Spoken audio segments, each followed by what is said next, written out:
over to you, Ashish, for the Richard Branson, the most stylish one that we have now for. Thank you very much. So this book, Richard Branson, Business Threadbare, Adventures of a Global Entrepreneur, I brought in 2009. And in 2009, I was just in college starting out. I'm from the National Law School of India, University of Bangalore. So we have a very strenuous session. We have very difficult things to conquer. We have to pass all these exams. I bought this book and I thought that, okay, if Richard can do this, Richard Branson himself suffers from a disease which we call dyslexia. And because he's dyslexic, he cannot read these graphs and diagrams as we can. He cannot read properly, and he was very bad in the normal sense of schooling. So what happened is that in spite of these personal difficulties, how could he find these 400 companies, and how could he find this brand which we call and recognize as the Virgin brand? Now, Virgin brand ranges from media to trains, to aerospace, Virgin Galactic, and all these things. How could he do it? And how can I learn from him to do these different things? So what I do is basically I run a law firm, which is called Capstone Legal. We also have a non-profit, which is called Capstone Foundation. So we work in the interconnect of technology and the law.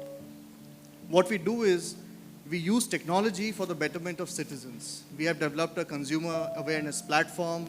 We also have a learning management platform for lawyers, not only for lawyers, but for judicial officers, which is being used by several high courts, etc. But how do we do it? So I thought to myself, okay, let us see what Richard has done. So Richard has a very simple policy. He says that you yourself are a brand. Each one of us are a brand. And we should develop that personal brand. That's what makes him different from all of us. Now, the top 15 companies that are there in the world, they make a specific product. For example, Apple is in electronics. Amazon does ABC. Audi makes cars. But Virgin does so many things, 400 different kinds of things arising out of the same brand. So how is that possible? That's possible only when you develop your own personal brand. That's what this book is all about, and that's what I'm here to talk about. Now, how do you develop this own personal brand? Are we different from brands? Are we any different? As a human being, as an individual, we all have a name. We all have an identity. We all have something that we do, a job, maybe a business. And at the same time, we all have our limitations. So we have all these things in common, which a brand has. When I talk about Maruti, I say, very, very good mileage. When I talk about Audi, I hear, oh, fast cars. So all of us, when you hear Ashish, okay, he's a lawyer. Very similar. So what I'm here to talk about is how do you develop that brand? The first thing that I have identified from the book is that you have to realize that anything that you put your name to, you should give it your best. And how do you do that? You have to follow these 3 simple steps. The first step is you have to talk about your brand. The first step of developing anything is you should realize that if you are putting your name onto something, it should have it carries your own reputation. Everything that you do, the way you stand, the way you walk, everything matters. Now, once you develop that, you have to think that whether this particular action would help in developing your brand or devaluing your brand. Imagine a share price going on in my head and each one of yours head. If I give a bad talk, share prices go down. If I give a good one, it might become viral, goes up. Click. Now, all of the speakers before me, they are a brand in their own accord. There are so many civil servants, hundreds of them. My father was one of them. But why is Sir speaking here? Why is he here?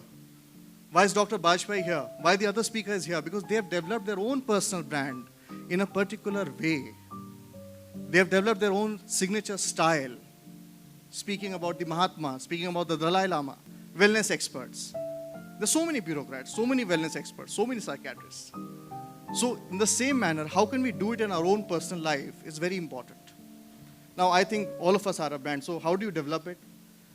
These are very general things which Richard talks about, and he mentions a story from his book. He says that, once he was caught evading taxes. So he was sent to jail for 1 day, etc., etc.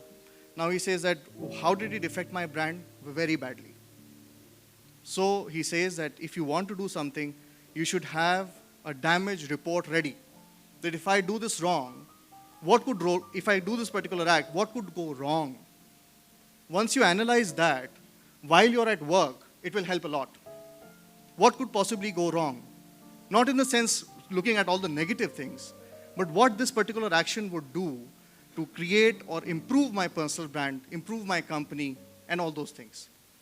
So I think that is what he was talking about when talking about creating and developing your own personal brand. So I invite you to read this book. This is very important because it's not only about how Virgin developed as a brand, it's not about how Richard Branson has done it, but it can help each one of us in understanding the things that Richard has done and how we can do that in our own personal lives. And the most important thing that he says in this book, which is the last chapter of the book where he talks about what is success. He says that success is although a very fluid concept, but success is this.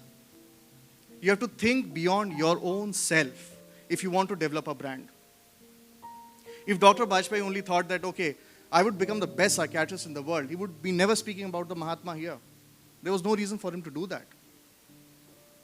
But he's thinking beyond himself. The last statement that he made was, I'll see in many generations to come that Mahatma would be here. So he made that statement because he believes that in the coming years, you have to look at 100 years down the line. How do you see yourself? How do you see your legacy 100 years down the line? And that's how you can develop your brand. I hope it will help you while at work. Thank you so much, Mohit, for having me here.